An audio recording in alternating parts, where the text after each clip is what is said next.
Hello, everybody. How is everybody doing?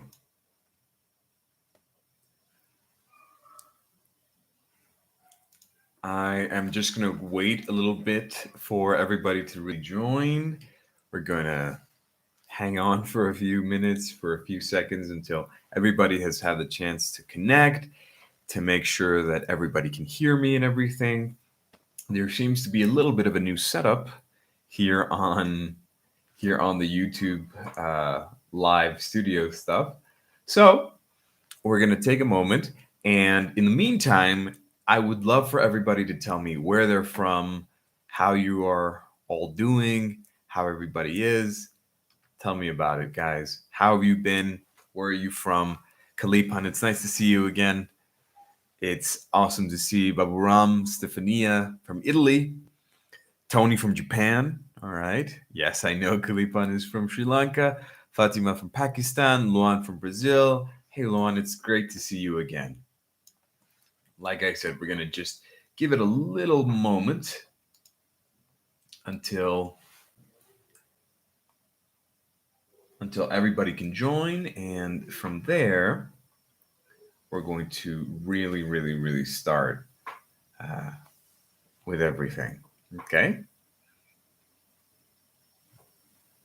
so tell me, you guys, how has everybody been? How is your today is Saturday? We're trying something new. We've been trying something new, and we're really happy that you've been joining us and participating. So it's great to see everybody. I also see uh, somebody from France, a few people from France. Okay, more. I see Abdullah from Palestine. I see Mina from Sri Lanka. I see people from Sudan, people from Pakistan. That's awesome. It's really awesome. So how is everybody doing? Um, I also see some other people. Where are you guys from? So the Georgian Republic, from Armenia. That's awesome. I don't think we've had a lot of Armenian students, so it's great to see somebody from Armenia. Um, and I see somebody from Romania, Ranella from Romania, Ian from Iraq, somebody from Nepal, somebody from Japan. All right, so that's quite amazing. All right. So as I said, guys, there seems to be a little bit of a change in the YouTube studio. So I want to make sure that everybody can see me, that everybody can see me well. Hang on, give me 1 second, you guys. And while I just configure something, okay, because I think, as sometimes it happens, my webcam is flipped. Let me see. I'm going to show you the title. Can you see that? Is that on the right side or is it flipped? Okay. Ibtihal from Iraq,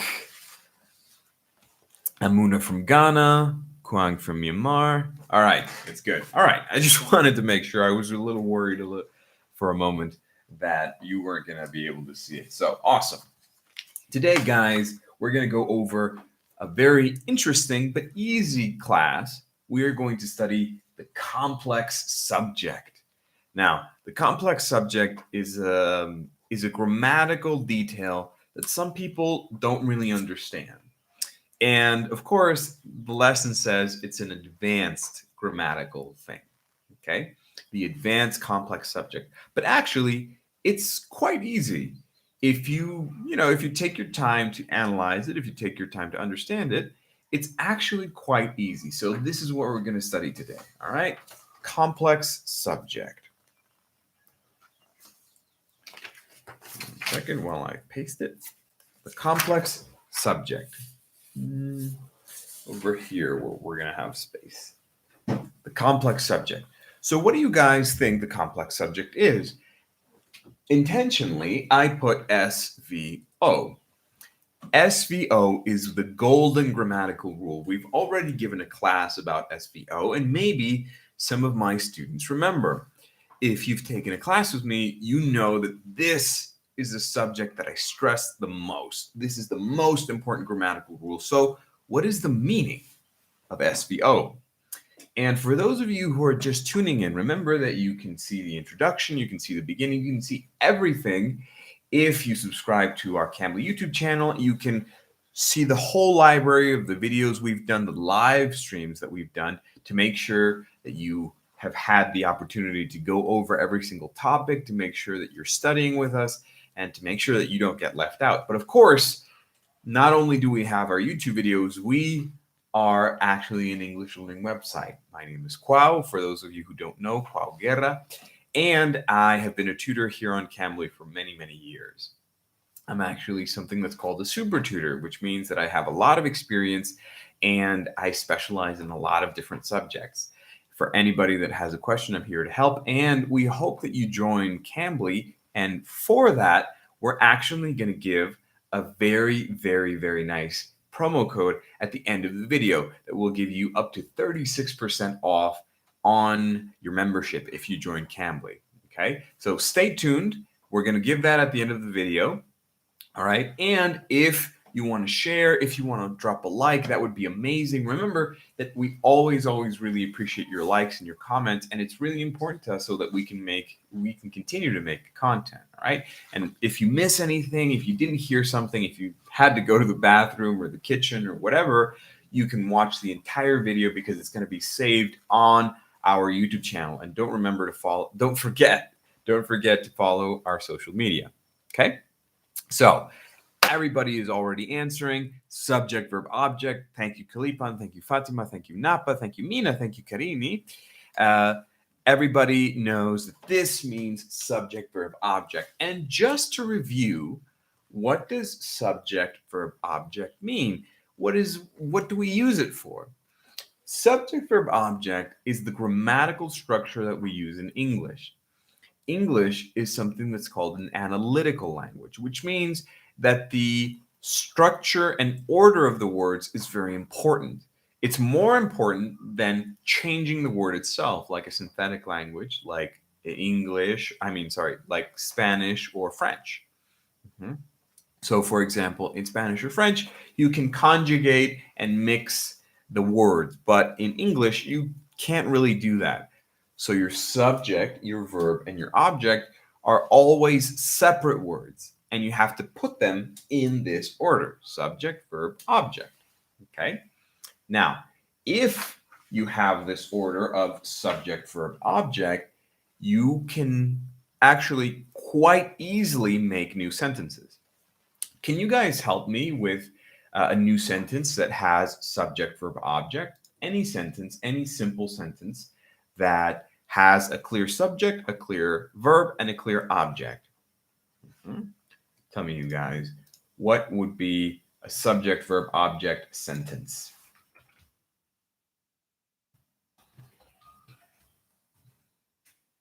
Okay, so I'm seeing you guys trying to answer. I'm going to give you guys just a few seconds while you tell me subject, verb, object. Just an example sentence. Help me with that, you guys. I eat an apple, says BM. Sierra Indica says SVO, I love you. Okay, very good. Very, very good. Lauren says Andy ate cereal. Excellent.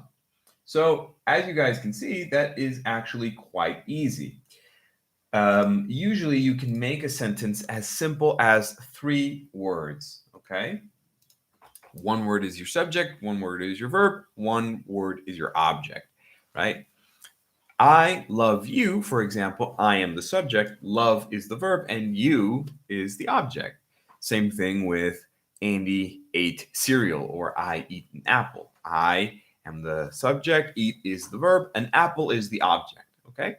Andy ate cereal, Andy is the subject, ate is the verb, cereal is the object. So it's actually quite simple, quite direct, okay? What we're going to study today, the complex subject, is not as complex as it sounds. It is when our subject uses modifiers or has a much bigger structure, and it's not only 1 word. Okay, is that clear? It basically means that instead of just saying 1 word for the subject, our subject has 2 or 3 words that just mean 1 big thing. Okay, the example that I can give you is this. Now remember, guys, if I'm going a little bit too fast, if you have any questions, feel free to ask them. And of course, we're going to answer, okay? Um, in a moment, we're going to do a few activities and we're going to give a promo code, as I said. But any questions you have, if something isn't clear, please feel free to comment and I'll try to answer all of your questions. I'll try to go slower or give more examples, okay? So, I went to the gym yesterday. I type on my keyboard. All of those are excellent, excellent examples. The woman built a strong stone wall. Excellent, Kalipan. All right. Thank you, Napa. I enjoy giving you classes. And thank you, Candy. I enjoy English as well. So, as we were saying, a complex subject is when we use modifiers. These modifiers can be quite simple. Sometimes they're just adjectives. For example, the giant yellow bee in the flowers. Okay? This is a great example of a complex subject. And basically, that's it. Okay? When instead of just saying the bee, you say the giant yellow bee in the flowers. All right? It doesn't inherently change the meaning. It doesn't actually even change the grammatical structure much. Okay? So instead of just saying subject the bee, we say the giant yellow bee in the flowers, right? So it's like a big explanation or a big description of the same subject. Okay? Up until this point, is everything clear? Do you guys have any questions? Is everything easy to understand? If not, we'll explain it. We'll give a few more examples. But I want to make sure that you guys understand until this point. What do you think, you guys? Clear? Okay, made a bad example. No, actually, didn't make a bad example. It's just when you gave your example, your subject wasn't so complex. And that's not a bad thing. It was just a little bit simple. So Fatima says it's clear. Khalifan says it's clear. Excellent, you guys. We're going to keep going in a moment. How much are your glasses? I don't remember, to be honest. Not so much. They're quite cheap. Don't worry. So Fran says yes.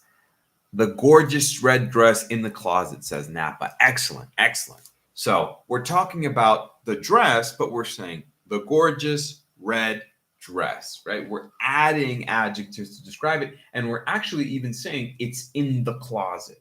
Okay, so Napa, that is an excellent, excellent example. Can anybody else give me another example of a complex subject? What do you guys think? Anything else? Any other complex subject that you guys can think of?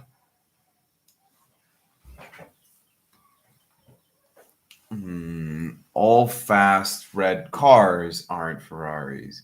Good. All fast red cars. So what would be your subject in that situation? The cars, right? I think that's pretty clear. Right. What other subject can you guys think about? All fast red cars. The cat and the dog are sleeping. Okay, we'll talk about that one in a moment. Kalipan, the big red car in the garage. Good.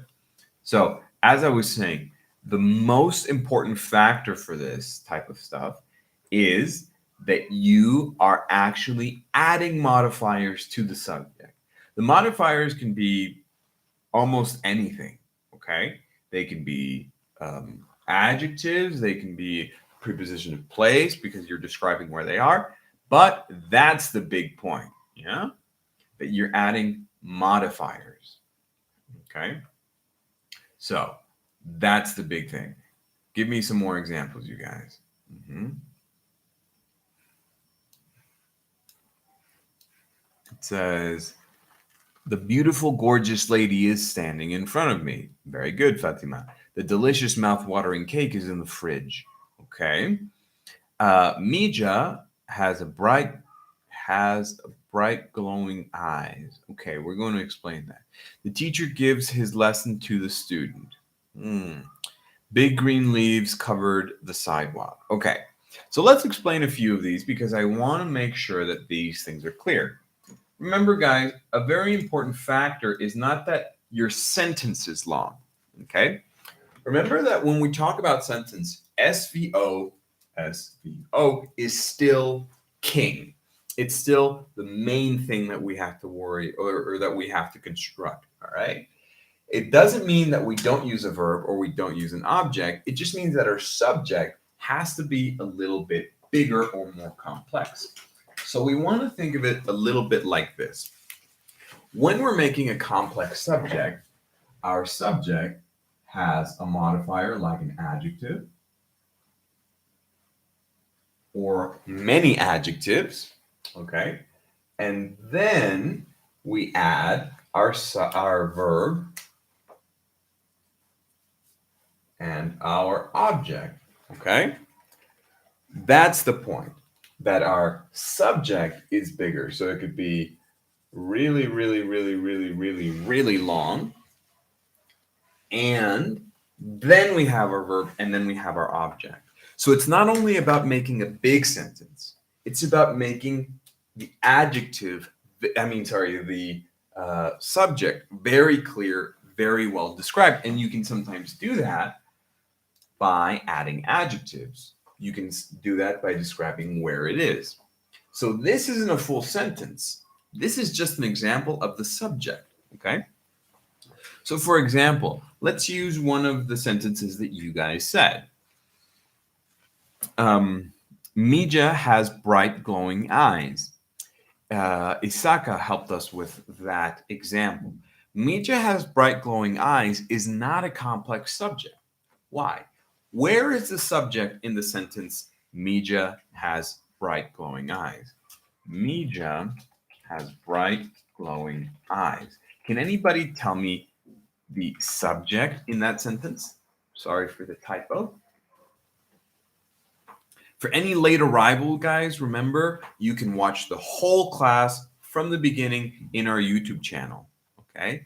Make sure that you subscribe, make sure that you like the video, and remember, we upload stuff, we upload content to all of our social media. We even have some social media that is specially dedicated to some countries like Brazil or Turkey, so be sure to follow if you haven't already, okay?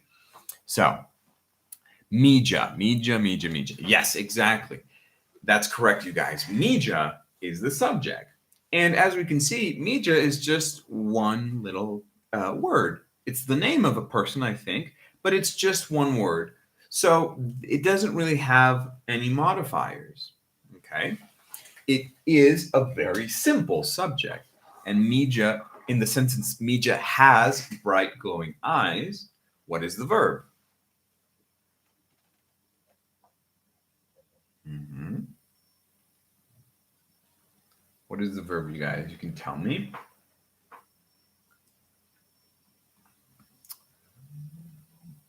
Has is the verb. Very good, BM. Not bright, Kalipan. Remember, bright is an adjective. Mina says has. Ronella says has. Luan says has. All right, very good, you guys. Has. Excellent. So, for example, if I say, I have a car, it's a very clear subject, verb, object. I, subject, have is the verb, and then a car is the object. In this sentence, Mija has bright eyes. Mija has is the verb, okay? Or bright glowing eyes. So this is actually more of a complex object, not a subject, all right? And the Metal Slayer, our friend here who's commenting, gave us a great response. Those bright glowing eyes belong to Mija. In this example, the subject are the eyes, and our verb is belong. You see, bright glowing eyes belong to Mija.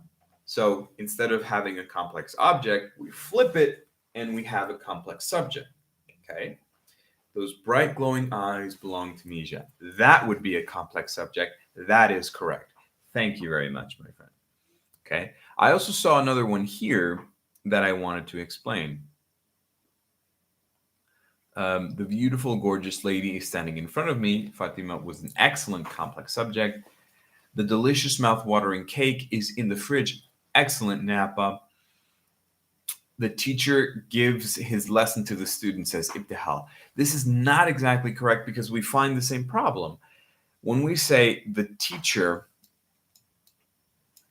just copy it, the teacher gives his lesson. The teacher gives his lesson to the student. What is the subject in this sentence? The teacher gives his lesson to the student. What do you guys think? Napa says, okay, we're going to come back to that. Okay. The teacher. Very good, Kalipan. Very good, Fel. Excellent. As you guys can see, it's the teacher. BM, Mina, all of you guys are correct. All right. The teacher is the person who is doing the action. Right. Remember that is what defines the subject. What is doing the action or who is doing the action? It can be a person, it could be a dog even, it could be almost anything. But what is doing the action is the subject. Okay, who or what is doing the action is the subject. So as you can understand, the teacher is the subject. And Ranella is already helping us by saying that gives is the verb. Exactly. The teacher, the subject, gives is the verb. And now the object is his lesson, right? So as you can see, it's again very simple. It's not wrong, you guys. Remember, you don't have to make a complex subject sentence to be correct. Your sentence can have a simple subject and it can be correct, all right? So don't worry about saying, oh no, I have to make more, I have to add more adjectives or I have to add more modifiers or anything like that. If you want, you can make simple sentences. And actually, if you've been a student with me, you know that it is something I highly recommend. If you're getting confused, if you're not sure what to say, if you're a little lost, don't worry. Use a simple sentence structure, all right? It's fine to just use SVO. It's fine to use less words. It's fine to use a little bit more simple grammar. Remember, in communication, in English, it's always more important to share your idea, to express your idea accurately, instead of just saying a long word, a long sentence that doesn't make any sense and that doesn't really say anything. Okay? So, the smart, high qualified teacher gives his lesson. Excellent, Napa. Yes. Don't confuse true with correct. That is correct. True is a fact. Okay? So the smart, high qualified teacher gives his lessons. Excellent. Very good. So now you guys are getting the hang of it. When you want a complex subject, you add modifiers. Usually you add adjectives. You can add other things like explanations of where things are, and it will also be correct. Okay? Now, any questions here, or can we move on to the examples? Okay.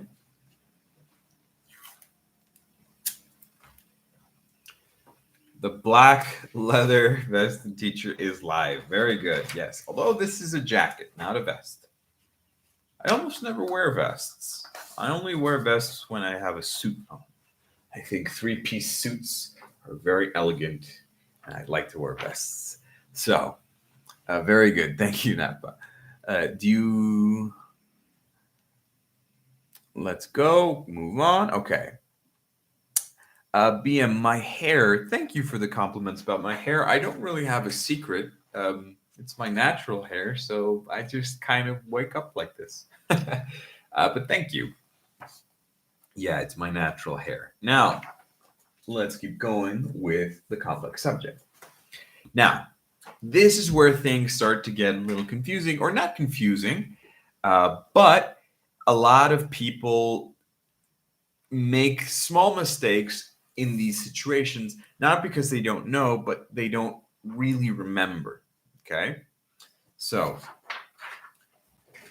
what is this? This is an example of a complex subject. A flock of sheep, a litter of puppies, a group of islands. Now, I intentionally left out a detail. In these three examples, flock of sheep, is it singular or plural? Litter of puppies, is it singular or is it plural? Group of islands. Is it singular or is it plural? What do you guys think? It looks gorgeous. Thank you very much, you guys. I'm happy that you think I'm gorgeous. I make an effort to look pretty for all of you. But of course, the most important thing is the English. So thank you. Thank you. Cannot see the whiteboard clearly. I'm sorry, you guys. I'm going to move back just so that the camera meters for this. What do you guys, can you see that a little bit better? Flock of sheep, litter of puppies, group of islands. So is it plural or singular? Haha, I see that some people are getting confused. Plural, of course, both. Singular. So Fel says both. BM says plural, of course. Fatima says plural. Mina says singular.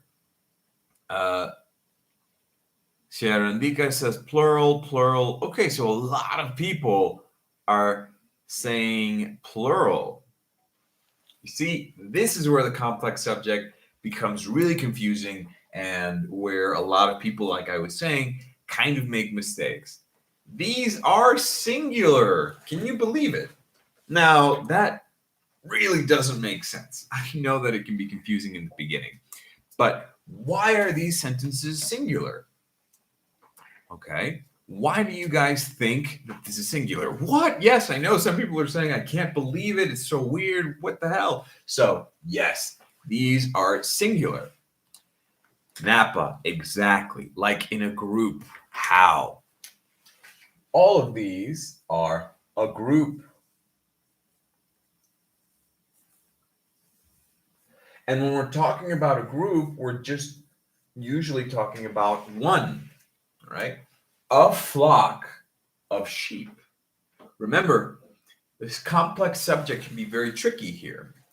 A flock of sheep is not a plural noun. It's a singular noun because we're not talking about the sheep. We're talking about the flock.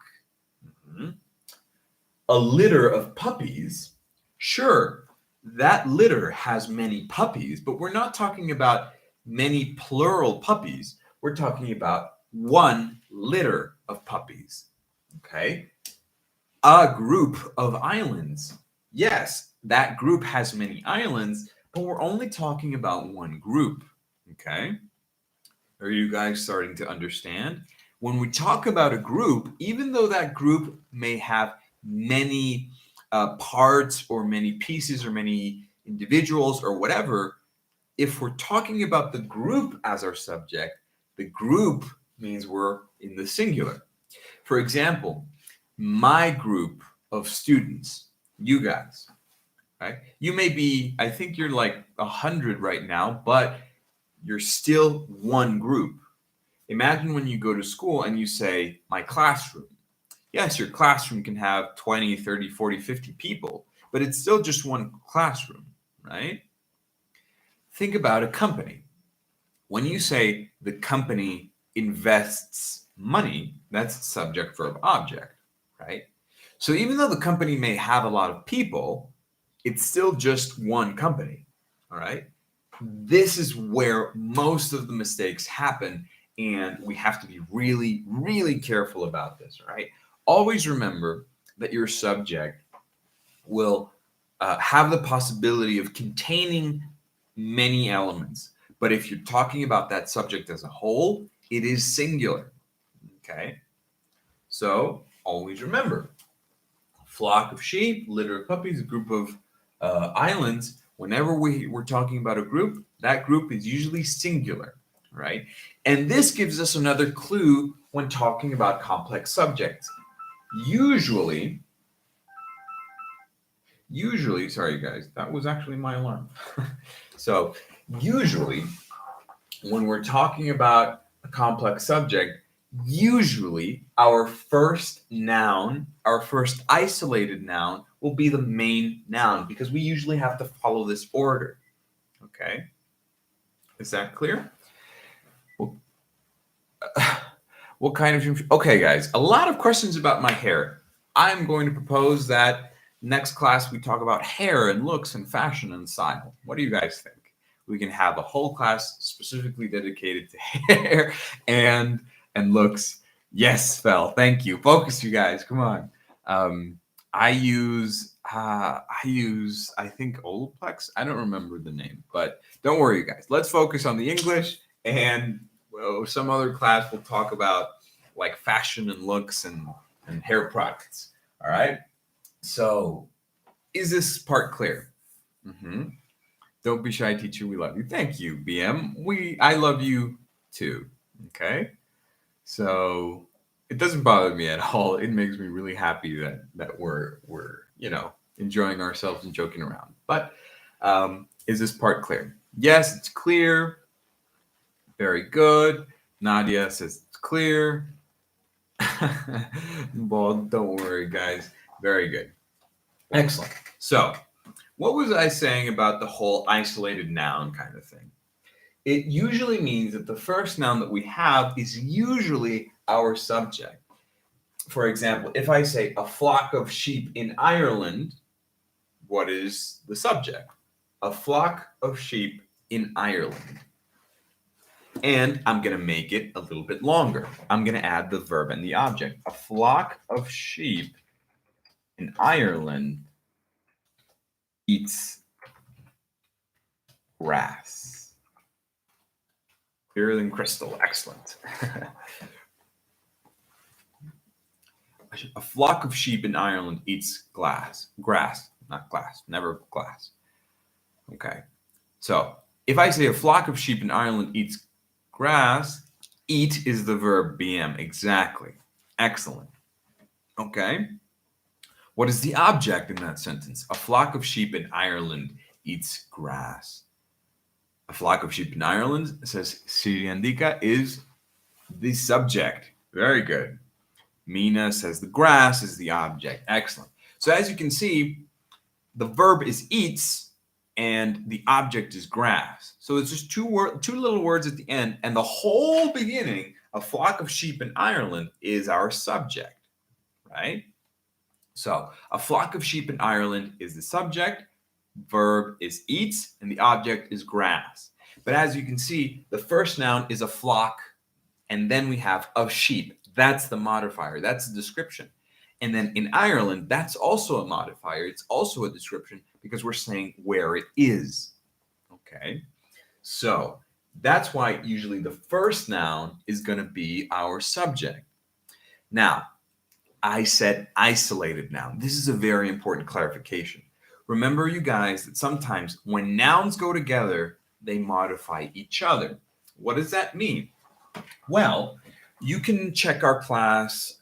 We have a video. I think I actually recorded it specifically explaining compound nouns and nouns, what they are. You can look at it in our YouTube channel. Remember to subscribe. Remember to like the video. And if you arrive late, don't worry. You're going to be able to watch the whole live in the library. Okay? Like and share and comment and subscribe and all that good stuff. So, nouns can modify each other. That is a grammatical rule in English because of this formula. Adjective plus noun. We usually have words like that, and they modify each other in that order. For example, red car, green grass, blue sky, big house. The adjective always goes first, and immediately after that, we have the noun. Okay? So, what happens when we put two nouns together? What happens when we say a noun and a noun together? Can anybody think of what happens? What do you guys think? Can anybody give an example? What do you guys think? I'm going to give you guys a second just to think, and then we're going to answer. Okay? Okay, come on, guys.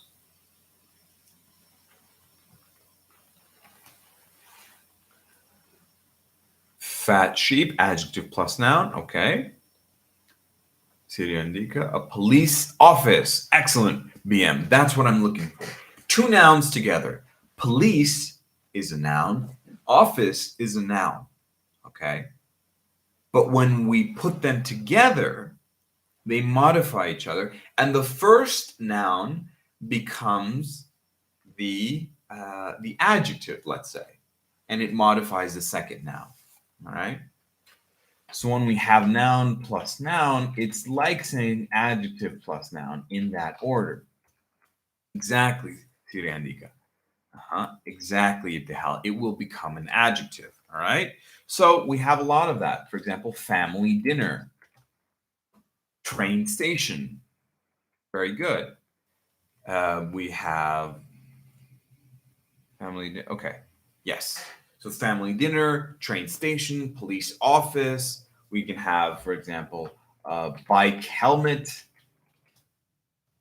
Right? Bike is a noun, helmet is a noun, but in this case, the first noun becomes an adjective.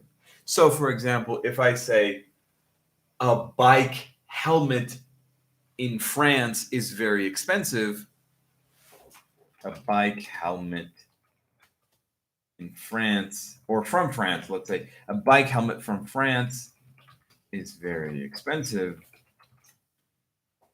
It's a launcher, birthday party, excellent. All of you guys, car brakes, very good. A bike helmet from France is very expensive.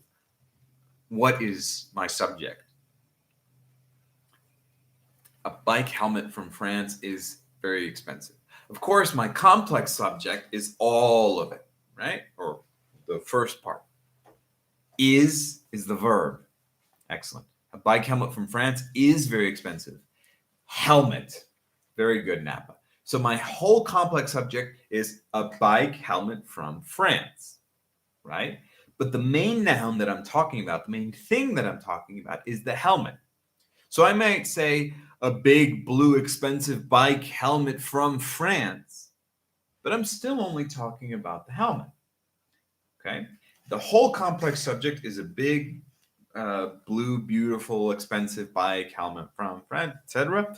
But the helmet is the noun, okay? So I think you guys have really understood it, and I'm going to give you guys a few last examples just to make sure that things are clear, all right?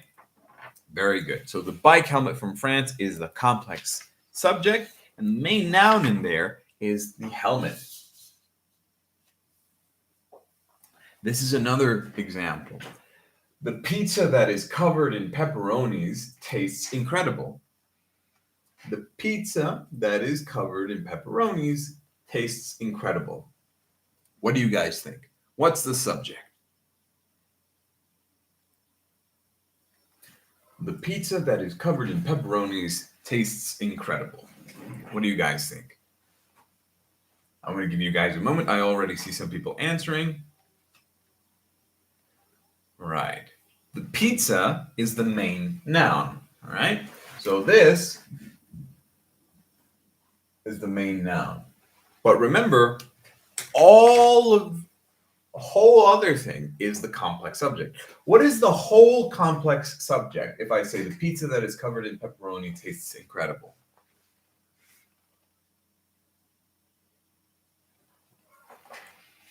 I'm going to move out of the way so you can see, and it's a little less bright. Oh, it doesn't really darken too much. Okay, so pizza. All of you guys understand that I'm talking about the pizza.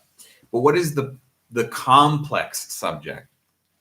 Complex subject is all of this. The pizza that is covered in pepperonis. All right? All of that is the complex subject. Pizza that is covered in pepperonis. And then here we have our verb, tastes, and then we have incredible, which can function as our object. Okay? So our subject, our verb, and our object. Okay? That is the complex subject. And now you guys understand that the whole thing is the complex subject, and our main noun is the pizza. Okay? So this is the reason that a lot of people sometimes get confused and they use the incorrect form of the verb. Sometimes they say it plural when it should be singular, or singular when it should be plural. always remember, you guys, when you're not sure, identify the main noun. Even though our subject can be very long and very complex, identify the main noun. And according to the main noun, we use the verb. Okay? Pizza is an it. It's the third person in the singular. So it tastes. We add an S. Right? That's it. It's as simple as that. Any questions? And we'll do the last one. So the board of directors votes on the sale today. Now, the board of directors, what do we think? Is that a singular or is that a plural? Board of directors. What do you guys think?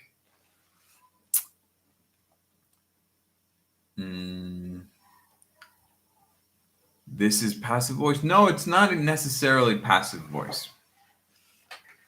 All right. Yes, we understood the assignment. Excellent, Napa. Plural, singular, plural, singular. It is singular. Yes, it is singular. But why is it singular, guys? The board of directors votes on the sale today. Why do you guys think that it's singular?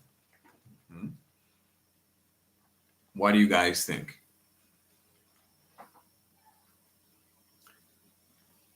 The board. Very good. The board. Yes, yes. So many of you guys are talking about it. They're in a group. There's a lot of directors in a single board. There you go. There you have it. So that is the complex subject, my friends. It is when we use a noun, which can be our main subject, and we add modifiers to it. We explain it. We add, it can be adjectives. We can add information, and it functions exactly the same way as SVO. If you have any further questions, you guys, you can watch the SVO video, the video about the golden grammar rule, and there I hope you will find most of your questions answered if it's not clear already. Okay? So, guys, it was a huge pleasure of mine to be with you today.